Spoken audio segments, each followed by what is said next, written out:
Dad, I don't support it. I don't support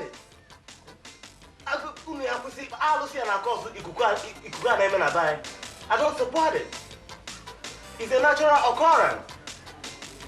Even in Japan, I was in Tokyo, Japan, during the earthquake that formed the whole city. It's even worse than what is happening in our place.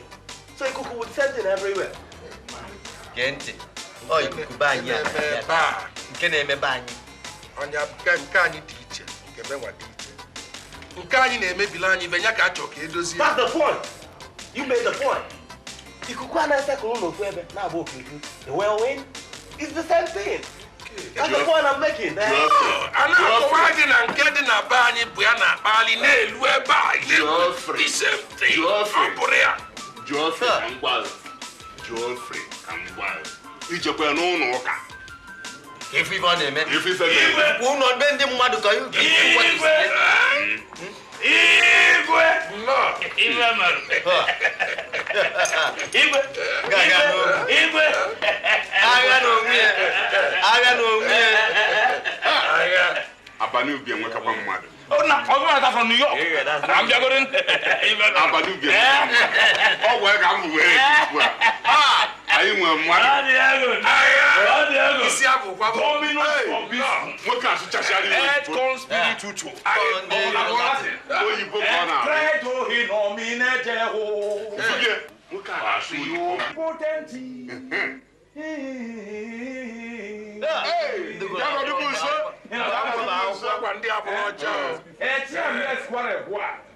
Nini motalibu sina labore dato. Tolo, wolo, tolo, posum. Nagibinem.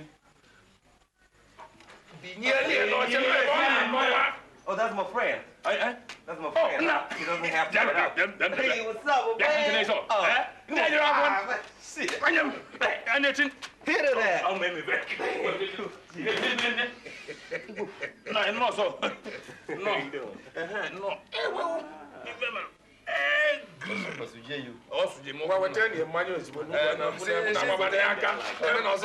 Respectability of injunctions. Okay, never. Get never. Again,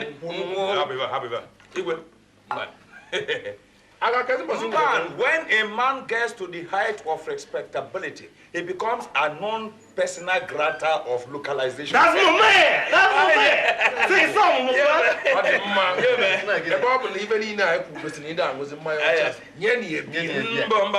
America say no. Man,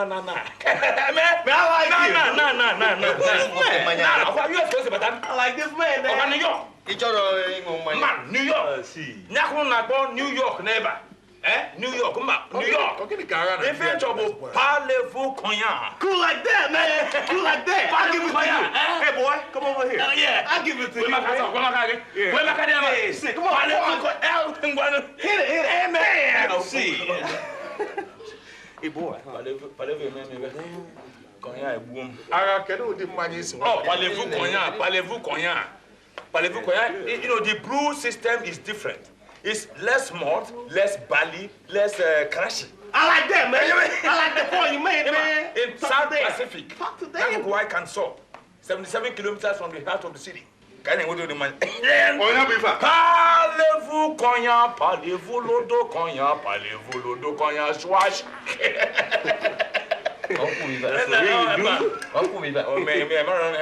It's Jellum song. Parlez-vous cognac. What did my organization want?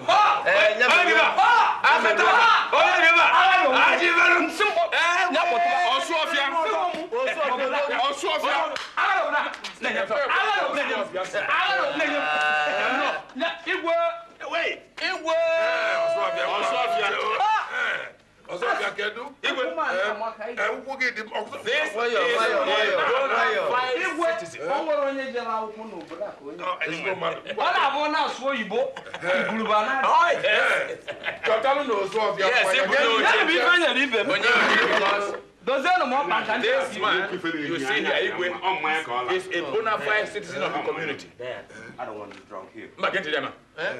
I don't want this drunk here. Get this man out. Get this man out. Nyani mmanya. Good, Igwe. Nyamu mwanya. Karibu tunakipa parlez-vous konya. Nyani mie. Mama, my friend also fuka fabute from the US. Ima, they made that very plain, you know. Far the madubute the capacity. Ale kuna le wete na cho mi fe fa. So one can equate fabu but anime aircraft. Ngwanye aircraft. Oh my God. Here. Man go aircraft. Man go we fe na one aircraft. Osuofia. Iwe we na Igwe gini ofesi. Ona nka o te gwanye ne ya. Si wotela anyi nka obu ka ma ko Eba wam si unu jage besi ejesi e nata. Udo. Ya no Osuofia Igbo na eli odifo na angu pa ka. Igwe. Osuofia. I don't want this man here. Okay, man. I don't want this man here. Makage boy. Get this man out. No. What am I doing with the drunk here? Get this man out. Look, how about man? My friend, this man is a cryptic manifestation of togetherness. Yes. Osuofia.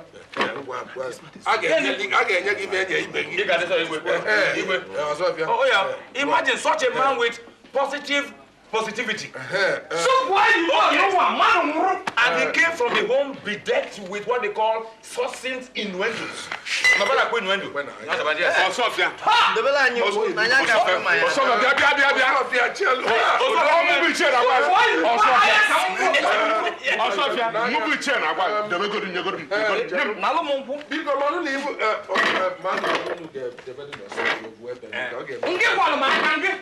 Even man, Ibel was sabeze can say I want this man out of here. I want this man. He said he went to jail in the